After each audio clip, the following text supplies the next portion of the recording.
ফজরের নামাজের ভেতরে শামিল হলো না।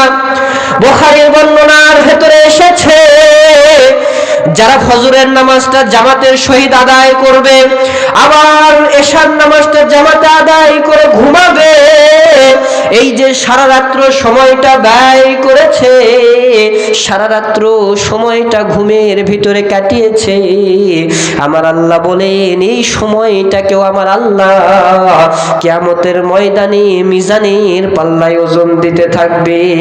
আল্লাহু আকবার বলেন।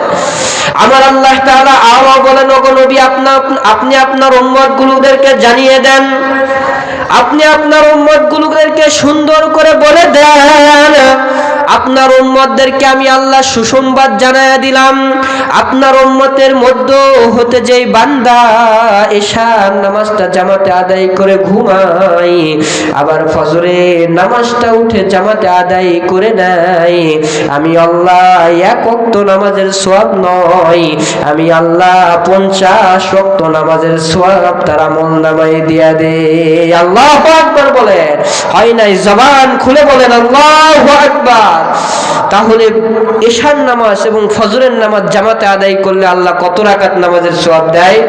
জবানটা খুলে বলেন, কত রাকাত? 50 ওয়াক্ত নামাজের সওয়াব আল্লাহ তাআলা তার আমলনামার ভিতরে দিয়ে দেয়।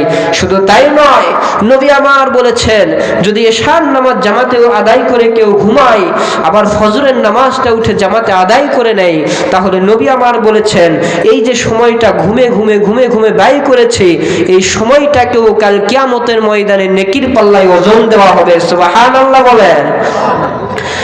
একজন ব্যক্তি আল্লাহর ওলি রাস্তা দিয়ে হেঁটে হেঁটে যাচ্ছিলেন, সামন দিকে বিশাল একটা নদী দেখা যায়। ইয়া আইয়ুহাল্লাযীনা আমানু যকুরু ফিস-সিলমি কাফা ওয়া লা তাত্তাবিউ খুতুওয়াতিশ শাইতান। আল্লাহু আকবার বলেন। আমার আল্লাহ তাআলা সুন্দর করে বলে, দুনিয়ার মানুষেরা তোমরা শুনে নাও, এখনো পর্যন্ত তোমরা পরিপূর্ণ ইসলামের ভেতরে ঢুকো নাই, এখনো পর্যন্ত ইসলামের ভেতরে তোমরা ঢুকতে পারো নাই। সুন্দরভাবে ইসলামের ভেতরে ঢুকে যাও, আর ইসলামের ভেতরে ঢোকার পরে ওয়ালা তাত্তাবিউ খুতুওয়াতিশ শাইতান, কখনো শয়তানের ইবাদত তোমরা করো না, শয়তানকে অনুসরণ তোমরা করো না।